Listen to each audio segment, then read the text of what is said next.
Bom, gente, hoje eu tô aqui com o Ranieri do Estatístico e o Cristiano Galvão do Excel Tudo, Excel Week, enfim, da Genexis Informática, para ficar fácil.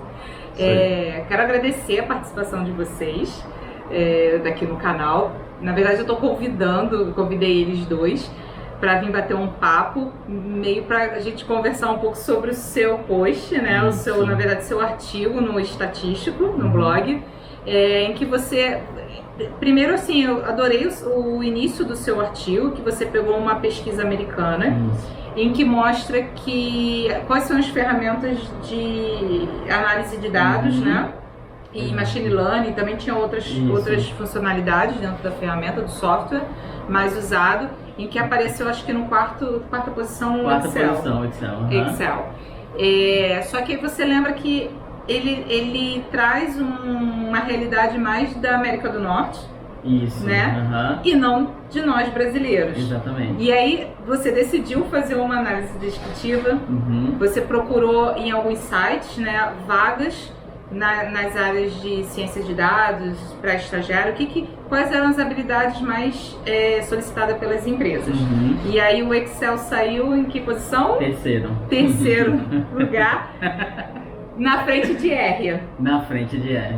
E quarto lugar em inglês. Exatamente. Que eu achei também super interessante, né? Porque a gente fala em análise de dados e a gente só pensa no número e esquece da comunicação. Né? E o inglês hoje, ele é fundamental. Bom, você acha que está certa a sua análise? Você acha que tem um viés aí? Está errado? Você acredita que está certo? Eu acho que está certo. Eu acho que é isso mesmo. Embora talvez algumas pessoas queiram me matar, mas é isso mesmo. Fazendo essa análise descritiva, o número de observações foi bem alto e a gente viu que o Excel ficou ali em terceiro, olhando para o Brasil. Então eu peguei vagas espalhadas no Brasil inteiro para quem trabalha com análise de dados. Eu vi que você pegou vagas.com, LinkedIn. Isso. São ferramentas fortes no mercado. Isso é importante dizer, porque o pessoal vai perguntar, qual é a fonte, né? A fonte é a coisa mais variada possível. Exatamente. Os principais canais, mas de forma variada. Além dos canais, também para todos os níveis, desde estagiário até a pessoa que é gestora ali, o que ela precisa fazer. Eu acredito que isso é verdade, mesmo porque se for olhar todas as empresas que eu passei até o momento, e assim, é importante frisar que eu não passei em empresas apenas em um estado, em alguns estados, em algumas cidades, o Excel está presente. Ele está presente em todas as empresas. E por mais que a empresa queira, deseje, almeje que o profissional entre trabalhando com R, com Python, com outras ferramentas, com o Julia, seja o que for, o Excel é da realidade. Ele é, na minha opinião, ele é a porta de entrada para quem quer trabalhar com análise de dados universal. Você consegue ter um estatístico que trabalha com Excel, você consegue ter uma pessoa que se formou em jornalismo, em marketing e por aí vai. Minha opinião, né? Acho que a posição de quarto lugar no Hemisfério Norte, terceiro lugar no Brasil, ela é justa. Diz muito sobre a realidade do Brasil, porque o Excel é a ferramenta que está mais presente no mercado. Então você consegue pegar aquelas pessoas até que já usaram para uma mera lista de aniversariante do mês, por exemplo. Você pega aquele cara que já viu o software pelo menos uma vez na vida, e começa a colocar ele para fazer algo um pouco mais elaborado. Aí vem aqueles cadastros, né, lista de contatos, daqui a pouco já não é só o contato. Lista de churrasco, né? Lista de churrasco. Assim, a gente brinca, assim. Claro que para atividades mais rebuscadas não é tão simples assim. A gente está aqui num papo um pouco descontraído, mas existe essa realidade. Você tem uma pessoa que já trabalhou alguma vez na vida, num nível, mesmo que seja bem básico, mas essa pessoa, por ter um bom conhecimento do negócio, uma boa estrada dentro da empresa, investe-se então em um treinamento, numa capacitação, para que essa pessoa tenha um nível um pouco maior de ferramenta, né? A pessoa já entende do negócio, tem uma boa visão, então coloca-se ali a capacitação em cima, e a curva é menor do que ter que aprender um universo totalmente novo, né? E a gente costuma dizer que o Excel é a segunda melhor ferramenta para todo tipo de necessidade, né? Você coloca o Excel junto de um software que é específico, aquele software específico, ele provavelmente vai ganhar do Excel Mas em segundo lugar, desde que você tenha uma boa pessoa ali, um bom profissional modelando uma ferramenta, modelando um negócio e aí então implementando a ferramenta dentro do Excel, passa a se usar aquilo ali como o verdadeiro canivete suíço da informática. E aí a gente estava conversando em off, né, que em alguns casos o Excel acaba se tornando às vezes até melhor mesmo do que a primeira, né? Exatamente. Tem ferramentas que você vê que a pessoa jogou dinheiro fora e com um bom analista ali, entendendo todas as regras do negócio, faz-se algo tão específico ali que se torna até melhor do que seria um software mais da área mesmo. A gente já viu na prática, né, algumas empresas, né, que acabaram usando o Excel para resolver alguns erros do processo da principal ferramenta. Sim. Então, acabou que o Excel socorreu isso.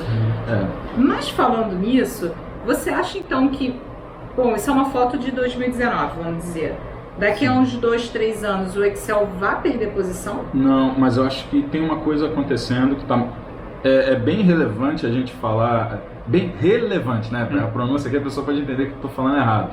É muito importante o pessoal ficar atento para a questão do Excel como uma ferramenta de entendimento de um processo complexo. É uma forma de você prototipar e até colocar em produção pequenas soluções que depois pode ser que dali surja um sistema programado de uma maneira independente. Então, você, em vez de fazer um protótipo meramente papel, telas, aquela coisa que o pessoal aprova no papel, mas na prática é um sonho, né? Às vezes uma empresa chega vendendo um sonho. É possível fazer uma realidade dentro do Excel e que depois, com o crescimento, você vai escalar para uma ferramenta própria, já validada e remodelada, porque aquilo ali vai mudar, as pessoas vão falar, não, isso aqui não era bem assim. Então, essa parte do isso aqui não era bem assim, muitas vezes sai mais barato no Excel você refazer do que pegar todo um arsenal muito mais complexo, parrudo, e dizer, não era bem assim. Então faz-se um microcosmo ali, um mini universo dentro do Excel e depois parte para um sistema. Agora a gente consegue já caminhar para uma solução porque o entendimento já foi bem validado. Por mais que se altere alguma coisa, porque o mercado mesmo muda, por mais que se altere alguma coisa, não vai ser nada tão radical que vai custar milhares e milhares de reais para a empresa.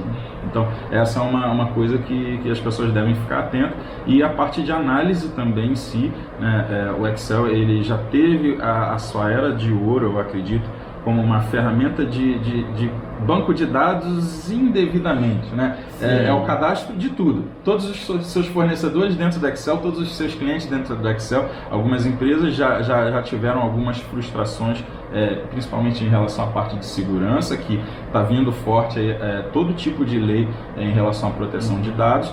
Mas aí a gente pensa, vai morrer? Não vai morrer, porque o Excel está recebendo ferramentas que vêm dos laboratórios lá da Microsoft, muita coisa em cima da inteligência artificial, do machine learning, e que você consome isso dentro do Excel. Então hoje eu vejo muito o Excel como aquela ferramenta em que você espalha os dados na mesa e se debruça ali, vê o que tem ali dentro. Deixa eu ver isso daqui, né? Você bota a sua lupa sobre os dados. Então o perfil de uso que eu acho que está mudando. Aquele Excel dos cadastros, a era dos cadastros de tudo, eu acho que isso sim tende a morrer. O Excel evoluiu muito também nos últimos tempos. Eu acho que é isso que é importante do que você está falando. A gente fala de machine learning e o pessoal acha que está muito afastado do Excel. Não! A gente teve agora o Ideas, né, que foi lançado, que é uma ferramenta de análise de dados. Ela ainda está engatinhando. Eu acredito, eu olhei, me debrucei um pouco sobre essa ferramenta. Essa não é ferramenta, pode chamar de ferramenta do Excel, um dos recursos do Excel. E ele está engatinhando, mas que se realmente a Microsoft se dedicar, vai ser aquilo que você falou, você vai conseguir levar para dentro de uma sala de uma reunião, apertar um botão só, dar um clique e aparecer todas as principais análises e insights na tela para você discutir, botar a lupa em cima. No mínimo algo suspeito para que as pessoas discutam aquilo ali, né? É uma anomalia, uma coisa que é um outlier, né? E detecta já. Eu acho o importante que o Cristiano falou também agora há pouco foi o seguinte, do cadastro de tudo, né? Por que o cadastro de tudo? Porque até então as empresas elas registram tudo no Excel cada setor registra a sua parte, essas partes não se conversam e a história inteira da empresa está ali. Isso é até uma coisa que eu comentei no meu post que a Lídia falou, que teve um leitor que fez um pronunciamento lá e eu falei para ele, realmente, o Excel está ali em todas as empresas, a gente está passando por um momento de transição. Como é que você pega a história inteira de uma empresa gigante, e não é só uma empresa pequena não, é uma empresa global usando o Excel pesado. Como é que você pega a história inteira e coloca isso dentro de um R, de um Python? Eu vou fazer a mesma analogia com bancos. Para quem conhece um pouquinho a história de banco lá atrás, todo o sistema é feito em COBOL, que é uma linguagem de programação antiga que a gente não aprende mais hoje. Sim. E as pessoas que trabalham com COBOL são super bem pagas. Por quê? Porque o banco não vai pegar toda a história do banco de 30, 40 anos e colocar no R Python, porque isso dá errado. Exato. Eu vou perder tudo, então eu mantenho o COBOL, sabendo que eu tenho uma outra ferramenta, a segunda ferramenta. E mudar a história, o cadastro de tudo do Excel é um processo de transformação. E ele começa, falando um pouquinho da experiência que eu tive um pouco com o Excel, assim, não dá para fazer tudo ao mesmo tempo. A experiência é pega uma área, faz a transição, pega outra e vai fazendo em camadas, entendeu? Acho que isso é válido. Em etapas. Agora, para quem está assistindo, para a geração mais nova pelo menos, um pouco mais jovem que a gente, eles devem estar se perguntando, então por que eles não fizeram logo com o banco de dados antes? Porque antes era em papel, então na época que era tudo em papel, você jogar todo o seu cadastro para dentro no Excel era uma maravilha. Os caras ficavam com estrelinha nos olhos e isso aí ajudou a vencer muita dificuldade. Eu lembro de empresas que eu trabalhei em que eu participei também, eu tenho a minha história nisso, a minha parcela de culpa também nisso, de tirar muita coisa do papel que ficaria naqueles arquivos gigantes de metal lá para passar para dentro de um Excel. Hoje essas coisas já estariam dentro de um sistema, um banco de dados, porém é aquilo que a gente estava falando, né? Pega-se então aqueles dados, o pessoal exporta, tem colegas que costumam até brincar e dizer que para um sistema ser muito bom, ele tem que ter lá o botão do exportar para Excel. Senão ele não é aprovado pelo pessoal de negócio. Tem que ter aquele botão mais. Não está pronto. Então, as pessoas, uma vez que já tem todos os dados guardados, elas puxam aquilo ali para uma planilha e começam a analisar isso, ou usam outras ferramentas também. Então, mas vocês estão focando em negócio, eu vou querer puxar um pouquinho para a educação. Tá? Realmente, como você falou, quem hoje trabalha com estuda R na faculdade, um estatístico estuda R, ele vai sair de lá e vai chegar dentro do mercado de trabalho e não vai achar o R. Não vai. Não vai com toda facilidade. Primeiro que é um software aberto e por essa questão de segurança muitas empresas ficam com medo, entre outras coisas. Só que aí eu vou voltar um passo atrás e lembrar que a ciência de dados ela cresceu, se desenvolveu baseado para trazer soluções ao negócio. Sim. Só que aí você ensina R, ensina Python e quando você tem que discutir com um gerente de produto, um diretor, um presidente, ninguém toma decisão baseada no valor de P. Não. A gente tem que botar a decisão mais próxima ao negócio. Sim. E aí que volta. Ok, entrou R, entrou Python, mas nem na nossa faculdade a gente teve Excel. É o que eu falei com você. Eu estudei 2 períodos de estatística jogando dadinho pra cima. Se eu jogar o dado, qual a probabilidade de sair 3? Se eu podia já ter trabalhado pelo menos no Excel. Exatamente. Eu podia já ter trabalhado no SPSS, uma outras ferramentas de estatística que a gente não estava trabalhando. Então, eu acho que também tem isso, não só do negócio, mas como falar para uma população, para um profissional que não teve esse tipo de informação, não recebeu todo o treinamento baseado na sua faculdade. Porque aí eu vou até um pouquinho mais adiante. Por exemplo, hoje a gente fala muito de ciência de dados na área de jurídica. Sim. Mas qual é o advogado hoje que tem um treinamento em análise de dados? Eu não estou nem especificando R ou Python ou alguma outra ferramenta dessa. Então é difícil você chegar realmente dentro de uma empresa para discutir um assunto que nem na faculdade a gente viu. Sim. Né? O que isso, você acha eu posso disso? até dar um relato disso que você falou. Eu mesmo, durante a faculdade de estatística, fui doutrinado a ser o melhor nas ferramentas estatísticas. Então eu aprendi SAS, aprendi mesmo, assim, não era superficial não. SAS, R, Aí vem os softwares mais famosos não, também estatística com Inbugs, TerraView, que são coisas mais de nicho. O meu primeiro emprego, assim que eu saí da faculdade, fui trabalhar a primeira vez, cheguei na empresa grande, não é empresa de fundo de quintal não, empresa global, global não, desculpa, nacional. Fui trabalhar lá, qual era a ferramenta que eu tinha que mexer? Excel.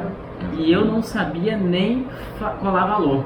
Então, mas tu acredita que aconteceu uma coisa um pouco parecida comigo? No caso, eu já tinha alguma experiência com Excel, mas eu não tinha tanta experiência com o desenvolvimento. Conhecia Basic de outras eras e tudo mais, mas o que aconteceu comigo? Eu também, saindo da faculdade praticamente, já no meu estágio, último ano já da faculdade, eu saí dali com várias ideias e a minha missão no estágio era aproximar a área de TI de compras para fazer a automatização de relatórios. Então eu cheguei lá, legal, agora eu quero aquele banco de dados para mim, vou fazer uma página na intranet, não sei o que, tudo web, na intranet, pá. Aí eu ia lá na TI, toque, eu quero isso aqui. Não, porque tem que ir para matriz, né, empresa multinacional, tem que passar por outro país para voltar, não sei o que, tudo demorava muito, era não. E aí, eu tinha Python na época, bem no início eu já tinha Python na faculdade, PHP, C++ e tal, e tudo aquilo que eu tinha já da faculdade, lá, tudo fresquinho, eu não podia aplicar. Mas o Excel estava lá, então olha aqui, Excel, Alt F11, VBA, mas o VBA não é tão diferente do Basic que eu tinha lá. Tudo bem, tem as coisas dos objetos mais específicas, mas a estrutura é muito familiar, então eu vou resolver isso tudo aqui no Excel com VBA. E comecei a programar. E aí, por isso que isso explica aquilo que a gente estava falando, né? A ferramenta já está lá, já está instalada. Já está lá, entendeu? Assim, já está paga. Não é de graça, mas assim, como ela já estava lá, ela já está paga. Eu acho que é o menor custo-benefício. Agora, se torna democrático. Até nessa de paga, pegando outro gancho que a Lídia falou, que é o seguinte, agora está entrando a LGPD, a partir desse ano vai vigorar tudo certinho, se não adiarem isso, mas assim, é um outro papo.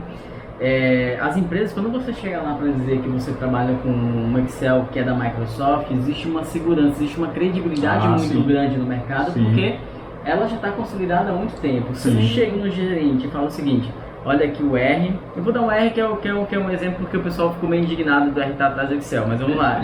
Eu vou trabalhar com R. Aí o meu gestor, meu diretor vai, ok, ele vai querer entender o que é esse R. Aí eu vou explicar para ele, tá, mas se der errado para quem fez isso aí? Para a comunidade. Não, que comunidade?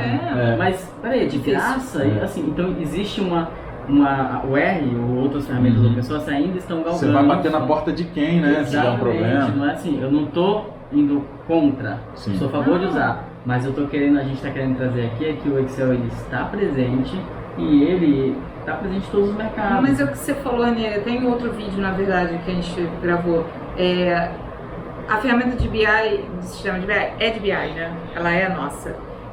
Mas não é que a gente quer, não é que a gente gosta, é que mais seja compatível com a empresa. Sim. Então tem empresa que você vai para R, tem outra que você não vai conseguir implementar o R, tem outra que eu já falei, eu não consegui implementar o Power BI em uma empresa. Acontece, né? E é uma ferramenta que está aí no mercado.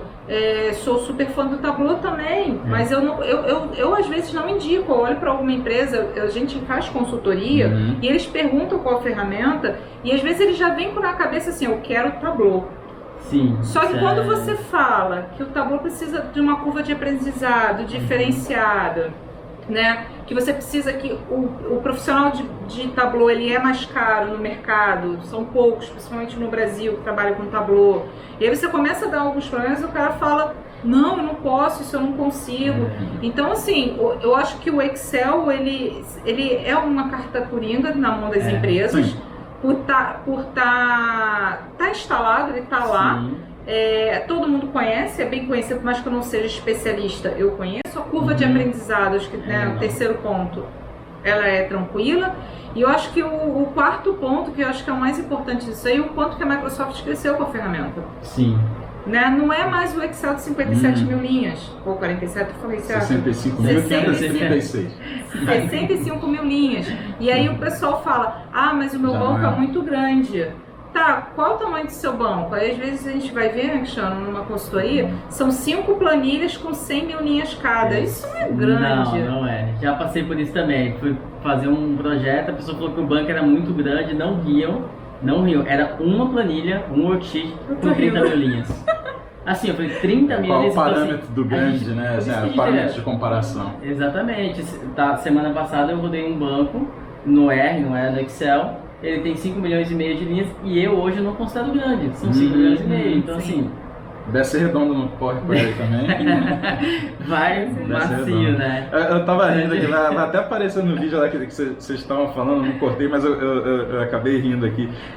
Engraçado que quando a gente vai no médico, a gente não chega pro doutor e fala, eu quero o antibiótico, tal, eu quero esse remédio aqui. Então, o cliente, na verdade, ele não tem que chegar pra gente e falar, eu quero a minha solução nesse sistema aqui. Na verdade, o ideal é que o cliente seja tão sincero quanto o próprio consultor, né? Eu tenho um problema, e o que pode ser usado para resolver. E aí, claro que aqueles pseudo-consultores, eles não vão ter a habilidade para indicar muitas vezes a melhor solução. Quem tem realmente um trabalho sério de consultoria, como a gente faz, a gente consegue ver e chegar ao ponto de dizer, por exemplo, eu sou super fã do Excel, mas pode ser que chegue uma determinada solução que eu fale, olha, para você essa outra solução aqui se aplica melhor. Porque afinal de contas, eu não fiz uma faculdade de Excel, né? Eu tenho uma faculdade de informática, eu conheço outras coisas. Mas isso já aconteceu. A gente perdeu um cliente porque ele veio na cabeça que ele queria no Excel.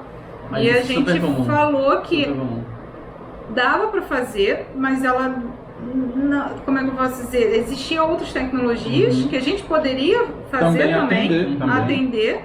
E ele disse não, que queria no Excel. Tá, ok, a gente vai seguir no Excel, só ficou um preço muito absurdo, porque a gente, como consultor, a gente ia ter um tempo de implementar e a gente ia ter que acompanhar esse projeto por um longo tempo, porque a gente sabia que ele ia morrer, em algum momento aquele projeto ia acabar, não ia seguir, igual o Access, né? Era uma grande ferramenta, as empresas não estavam aceitando, porque as pessoas estavam criando bancos dentro dos seus setores, gigantesco, aquele funcionário saía e acabava com o setor. Né? E aí as empresas passaram a não usar mais o Access, pararam de usar o Access e a Microsoft também parou de atualizar e aí morreu. Então era mais ou menos isso. Tinha gente que chegava pra gente, eu quero que seja no Access.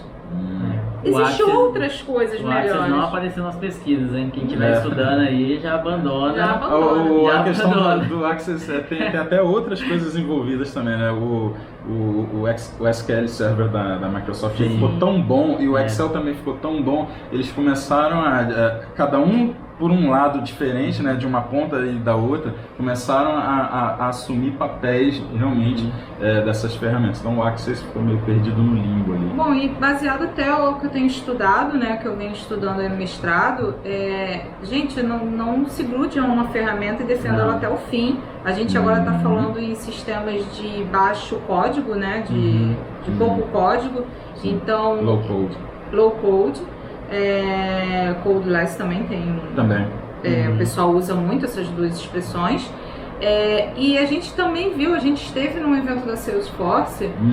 A ideia dos caras de empresas grandes é que você cria um dashboard dentro do seu celular brincando com o dedinho, sabe? Vai chegar esse ponto. Vai chegar igual um Lego, um brinquedo. Tá distante? Tá. Mas eu acho que a mensagem que a gente deveria deixar, e aí vocês concordam comigo ou não, que quem faz análise não é ferramenta, é o profissional que está ali, entendeu? Porque se você jogar, eu brincava na última empresa que eu trabalhava, assim, não dá para jogar laranja dentro do sistema e esperar um suco de maracujá.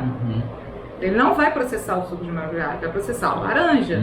Então é papel nosso identificar qual é o dado correto, qual é a análise e qual é a ferramenta necessária. A gente não é contra, sei lá, a ferramenta X ou Y, porque a gente gosta do Excel, porque a gente trabalha mais com o Excel.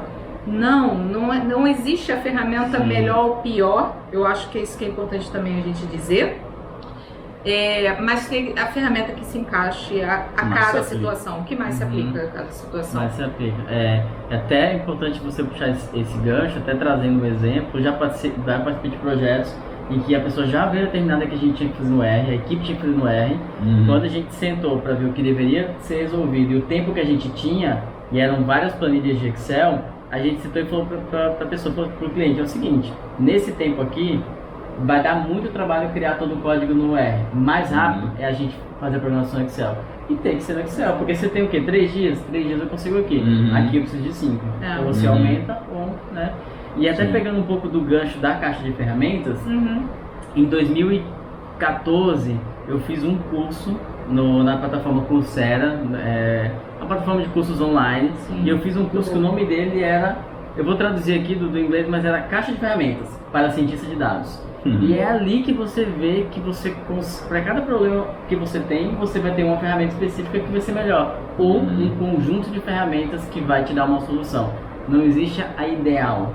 Eu brinco que não existe a ideal. Então, não existe ideal para ferramenta, não existe a ideal para modelo, não existe a ideal para técnica e estatística. É aquilo que vai resolver o seu problema. Ou que melhor, que vai gerar uma solução para você. Vai te entregar aquilo de valor, né? Sim. Alguma mensagem final que vocês querem deixar? Eu já deixei a minha, não tem guerra. Tanta coisa boa. Estudem, aí eu vou dar uma de ET Bilu aqui, né? Busquem conhecimento.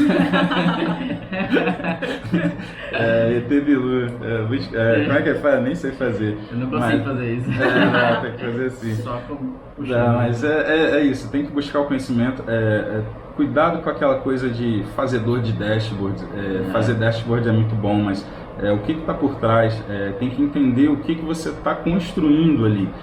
Senão, eu costumo sempre falar, parece aqueles filmes de nave espacial, tipo Jornada nas Estrelas, um monte de coisa piscando, tem que ter o tal do gráfico de rosca, porque aquilo ali, todo mundo quer, mas por que você não fez? Tipo, mas cara, como é que você vai, quando você vai no interior, às vezes cidades precárias, como é que as mães medem lá a altura dos filhos, comparando um com o outro, ou ele ao longo do tempo? Bota o moleque na parede, dá um risquinho, no final você olha, aquilo ali é um gráfico de colunas intuitivo. Sim. Então ao longo do tempo, né? É muito natural. E aí tem aplicações para o gráfico de rosca? Tem aplicações. Sim, mas sim, você vê se algo está completo, né? É um ciclo, representa um ciclo. É a melhor coisa. Inclusive tem muita gente que erra nele, porque ele acaba passando de 100%. Não sei como. Mas assim, a pessoa tem que entender o que está fazendo. A pessoa tem que ter o cuidado de fazer, para não fazer aquela coisa no automático, porque os problemas reais eles não são automáticos, né? E as soluções também não devem ser.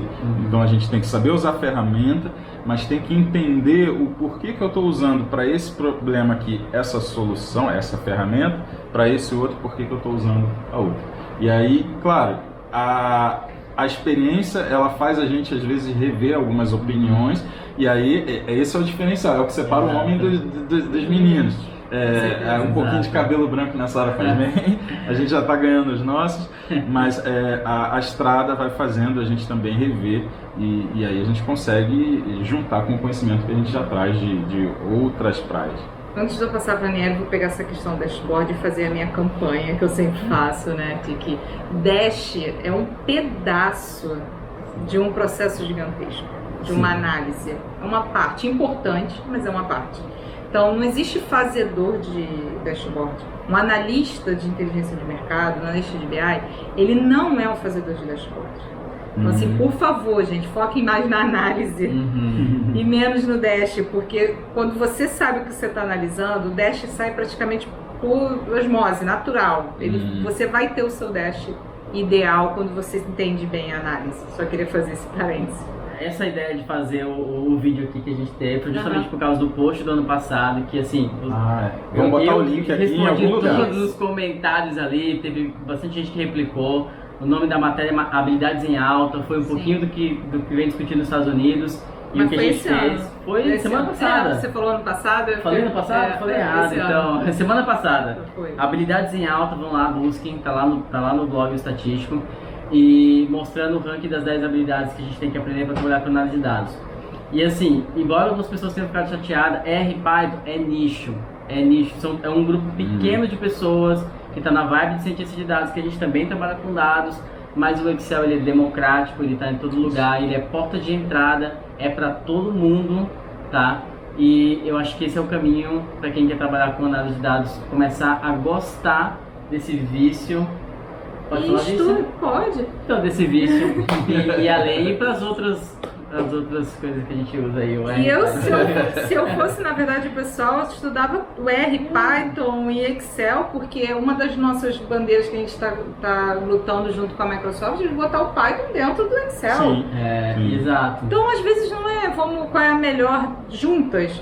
Acho que a melhor ferramenta é elas juntas. Então, por que não? Você já está no Power BI, por que não botar no Excel? Então, seria um grande avanço. Eu vou dar essa é a minha mensagem para a Microsoft. Por favor, Python dentro do Excel. Eu vou falar com o Carlos no Excel Wicked, mas... Vou dar um spoiler aqui daquela lista dos 10. Eu, Ranieri, separei para aprender mais esse ano SQL, que eu quero desenvolver outras coisas, e Python. Porque o meu Python é de menino ainda, entendeu? Então eu quero aprender o Python pra gente grande. Então, SQL e Python, eu já entrei nessa vibe de querer aprender tudo ao mesmo tempo. Fiquei super ansioso, não dá pra aprender 10 ferramentas num ano só.